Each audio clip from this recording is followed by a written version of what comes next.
अधपूर्णं जगत्प्राणान् संस्कृतं संस्कृतिं गुरुं कृषिकं सैनिकं गाञ्च वन्दे भारतमातरम्. Namaste everybody, and dhanyawad to the whole CGI team for organizing this wonderful evening. So this evening of inaugural event of the 10th International Yoga Day, International Day of Yoga, which happens on the 21st of June. As we have had some wonderful speakers who have given us a lot of information, insight into what yoga means. As we all know, yoga is, it derives from a Sanskrit word, yuj dhatu, a verb, root word is yuj, which means to unite, bring together. So unite what? Uniting this body, this sense organs, this mind and intellect to the higher self, to the higher consciousness. So yoga is this entity which makes us understand ourselves better. Thereby we start to understand others better. So that in a bigger picture goes to make a very nice society which has a very positive thinking, which is very proactive, and then works for the greater good of not just the mankind but for the whole cosmos, goodness of the nature included. So that is what yoga does.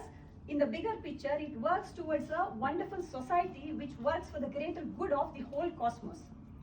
So coming on to, so yoga is this wonderful science, a stream of knowledge which has been given by our Rishimani sages. It's a wonderful gift which our Rishimani sages have given to the mankind. Now yoga is a wonderful science which our country, India, is giving to the whole world. And you see in the form of International Yoga Day, it's how widely celebrated. And we see lots and lots of yoga practitioners taking up yoga in a very big way for the greater good. So coming on to, when we look at yoga, there are lots and lots of parts of yoga. But mainly, we look at 4 parts of yoga. As we see in our Bharatiya Sanskriti, Ekam Sat Vipra Bahuda Vadanti. The truth is one, but wise men say it in different ways. So we have loads of parts of yoga. Coming on to these 4 main parts of yoga, we have Bhakti Yoga, which is the science of devotion, science of emotions, controlling the emotions and channelizing the emotion to this entity of reverence, be it a god or place or anything. So Bhakti Yoga is that. Bhakti Yoga is something like when Swami Vivekananda ji comes and asks Paramahamsa, his guru, he asks him, have you seen God? So Paramahamsa ji says, yes, I have seen God as clearly, more so clearly than I see you. So that is how Bhakti Yoga is. That is the path of devotion. Then coming on to the Karma Yoga, which is the science of action. What kind of action? Action where you are not attached to the results. You don't have the moha, the attachment for the results of your actions. Like Bhagwan Shri Krishna says in Bhagavad Gita, he says, Karmanyevadikaraste ma pareshu kadachana. He says, you have the right for your duty, but you're not to be attached to your results. So once it so happens, a guru sends an email to this student. And then the student rings him back saying, Guruji, what did you do? I have opened the email with that attachment and my computer has crashed. So the Guruji says, my child, that's what I've been always telling you. Attachment brings disaster. So that's the kind of Karma Yoga is, doing our action, doing our service without being attached to the results. Then we have Jnana Yoga, the science of knowledge, intellectual study, dwelling into the scriptures and deeper understanding, and thereby being one with the higher consciousness, which makes you realize that mind over matter. Yeah, and then you reach a stage where if you go and ask your guru, Guruji, now I understood everything. So I really understand. So this is the final truth, mind over matter. So, but I have one confusion. What is mind? So your guru will tell you, it doesn't matter. And then if you ask your guru, what is matter? He says, never mind. So that's the kind of stage you will reach with the knowledge, with the science of knowledge, with the Jnana Yoga. Finally, we come to Raja Yoga, wherein sits our International Day of Yoga. So Raja Yoga practice is where, as soon as you think about Raja Yoga, you are reminded of the first and foremost person you are reminded of is our Maharishi Patanjali. And we have heard about the Ashtanga Yoga, which Mahamuni Patanjali gave to us. Of course, Raji has already nicely reiterated the 5 limbs of Patanjali Mahamuni, which is Yama, how you behave with others. Niyamas, how you keep yourself. Asanas is this practice. Why do you need these postures? Because to follow all the other yoga path also, you have to have a fit and fine, healthy body. Because Sharira Madhya Khalu Dharma Sadhanam.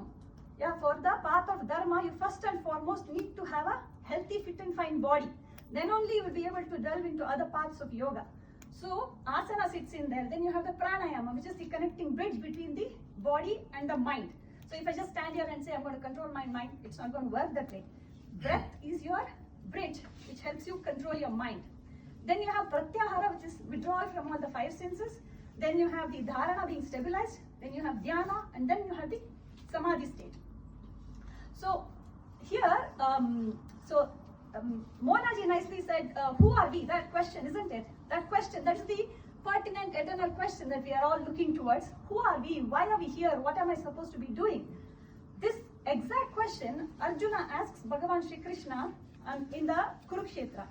So Bhagavan, he says, why am I here? Who am I? What am I doing? Why should I be fighting this battle? Why am I in this warfare? So Bhagavan Krishna reiterates, he explains to him who he is and why. In turn, explaining to all of us with this beautiful shloka. He says, Indriyani paranyamuhu, indriyebhya param manaha, manasastu parabuddhe, yobuddhe paratastu saha. Indriyani paranyamuhu. That means superior to this physical body are the 5 senses. Indriyebhya param manaha. Superior to these 5 senses is the mind. Manasastu parabuddhe. So, superior to this mind is the intellect which controls this mind. Yobuddhe paratastu saha. Superior to this intellect is this self, this soul, this divinity which is present within yourself. So, yoga is this entity which helps us move from this journey of body through the senses, through the mind, through the intellect to connect to the divinity within ourselves. So we are having this Natya Yoga as well. So Natya Yoga, they would nicely see that there is a Dhyana Shloka in the Natya Yoga, isn't it? Yata hasto tata drushti tato manaha, yato mana tato bhava tata rasaha. If you think about it, this Bhagavad Gita shloka, Indriyani paranyahu, indriyabhya param manaha, it actually nicely sits in with that, isn't it? So it's all, Natya Shastra is also the yogic learning, yogic knowledge which is taking us to the higher, that realization. So finally, I'll leave you with a visual memory of what yoga is all about. So most of us are from the Bharath roots, yeah? So some are born and most of us are connected to Bharath in some way or the other. Most of us know Bhagavad Gita. So as soon as we say Bhagavad Gita, what is the picture that comes to your mind? The picture that comes to your mind is, there is a battlefield, you have a ratha, yeah, and you have the horses. There is a passenger on the seat who is Arjuna, and then you have the charioteer, the Sarathi, who is Bhagwan Krishna, and he is holding on through the reins to all these horses. Okay, so the symbolic representation of this, as mentioned in one of the shlokas in Kathopanishad, it's beautifully explained, where it is said that these horses are like our 5 senses. If you are able to control them, that's fine. Otherwise, if you let them wherever they want to go, they're going to topple this chariot, which is the body, and just create a havoc. So the passenger in there, that is the being, wants to reach a final goal. So these 5 senses need to be controlled by the rein. This is the rein of these emotions. The emotional mind has to be controlled by whom?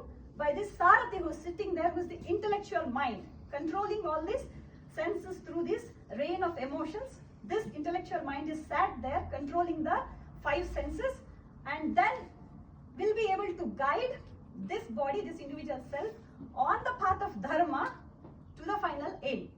So that is what yoga is about. Yoga is about being, you don't say, okay fine, I quit the 5 senses. You can't do that. You should be able to stay, you will have to stay connected to it, but you should be able to control it and then direct it in the right direction to take you to the higher goal. So that's what yoga is about. So taking this chariot in the mode of equality, equanimity and equilibrium through the final aim of the higher realization, thereby reiterating samatvam yoga uchyate. Yeah? So yoga means equilibrium and equanimity in all parts of life, in all walks of life. So whichever path of yoga we take, may we all be able to realize that higher self in this very life. So I'll end my talk with my humble salutations to Bharat Mata, the land from where the Yoga Vidya originates. So my humbleness and gratitude to Bharat Mata with this shloka, which is Ratnakara Dautapadam Himalaya Kiritinim Brahmarajashi Ratnajam Vande Bharata Mataram.